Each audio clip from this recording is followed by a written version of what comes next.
Doctor Arifa کیا کہیں گی نوجوان نسل کو کبھی کبھی جو ہمت ہار جاتے ہیں یا شکایت کرتے ہیں، ان کو کیا کہیں گی؟ ان کا مایوس ہونا بھی جائز ہے اور ان کا شکایت کرنا بھی جائز ہے. ہم ہمیشہ شکایت کرنے والے سے خفا ہو جاتے ہیں، یہ نہیں پوچھتے کہ تم شکایت کر کیوں رہے، کس چیز کی شکایت. میں سمجھتی ہوں کہ اگر ہم اس وقت صرف اتنا کر سکیں کہ سوال سننے کی ہمت پیدا کر سکیں اور مکالمہ جاری کر سکیں. میری نسل تقریر کرنے لگتی اور آپ کی نسل بیزار ہونے لگتی ہے. نہیں، اب اس کا وقت نہیں ہے.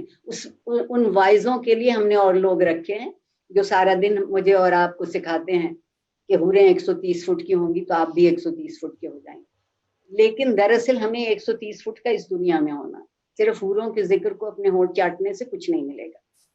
وہ کالمہ بہت ضروری ہے کہ اب نوجوان نسل اپنی بات کو کہنے کی جرت پیدا کرے اور میرے جیسے لوگ ان کی بات کو سننے کی برداشت پیدا کرے. اس معاشرے سے برداشت ختم ہوتی. جب معاشرے میں برداشت نہیں ہوتی تو مکالمہ نہیں ہوتا، بات نہیں سمجھی جاتی.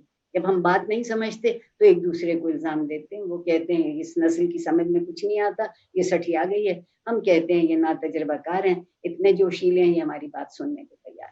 دونوں کو ایک جگہ کھڑے ہو کے ایک بات سمجھنا ہوگی. اور میں سمجھتی ہوں کہ آپ تجربے کو زندگی میں کبھی کمتر نہیں کر سکتے. اور وہ تجربہ صرف ظاہر کا نہیں ہوتا، جو باطن کے تجربے ہیں انہیں نئی نسل تک پہنچا دیجیے. اور وہ باطن کے تجربے حوروں سے اور ہیروئن سے دونوں سے الگ ہو جائیں، کوئی زندگی سے ان کا تعلق ہو جائے اور اس کا جواب ملنے لگے تو آپ یقین مانیے نا امیدی اس لیے ہے کہ ہم سوال بھی صرف ظاہر کا پوچھتے اور جواب بھی ہم ایک بالکل لفظی حد تک ظاہر کر دے دیتے. تسلی نہیں ہوگی ان لفظوں کے پیچھے جا کے. اور میرا جی چاہتا ہے کہ ایک مکالمہ شروع کر. ہمارے ہاں سب سے بڑی قید جو ہے وہ مکالمے پہ ہے. سوال کرنا گناہ ہے پاکستان میں. دنیا بھر میں اگر کوئی سوال اٹھایا جاتا ہے تو اس کا جواب ڈھونڈا جاتا ہے. ہمارے یہاں کوئی سوال اٹھایا جاتا ہے تو پہلے اسے ڈھونڈتے ہیں جس نے سوال کیا تھا، پھر وہ اٹھایا جاتا ہے. تو اس لیے اس مسئلے کو سلجھانے کی ضرورت ہے. ہم سب اس ملک سے محبت کرتے ہیں. یہ نہیں ہے کہ صرف چند لوگ محبت کرتے ہیں اور ہم سب ایسے ہی رانگے درگاہ ہیں. یہ مٹی میری مٹی زیادہ ہے بنسبت کسی اور کے. ہمیں اس سے رشتہ قائم کر لینے دیجیے. اچھے برے صحیح غلط سوال اٹھانے دیجیے. آپ پہلے سے مہر لگا دیتے ہیں یا پہلے سے سوال بتا دیتے ہیں کہ بس یہی پوچھنا تو معاملہ مشکل ہے. ایک دوسرے تک پہنچنے کی ضرورت ہے. رواداری ایک لفظ ہوتا تھا کبھی ہماری لغت میں، اب آہستہ آہستہ وہ نکل گیا ہے. اگر زندگی کی لغت میں دوبارہ سے آ جائے کہ ہم ایک دوسرے کو سہارنے لگے تو فیض صاحب سب سے زیادہ ہمارے کام آئے.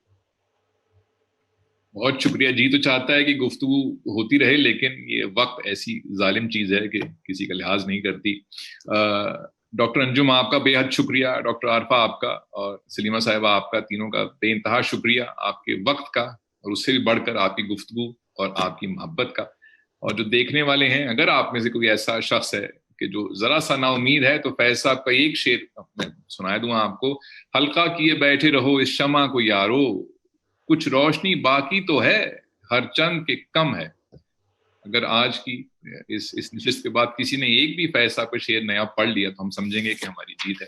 آپ سب کا بہت بہت شکریہ. اپنا بہت خیال رکھیے، اپنی صحت کا، اپنے پیاروں کا. خدا حافظ.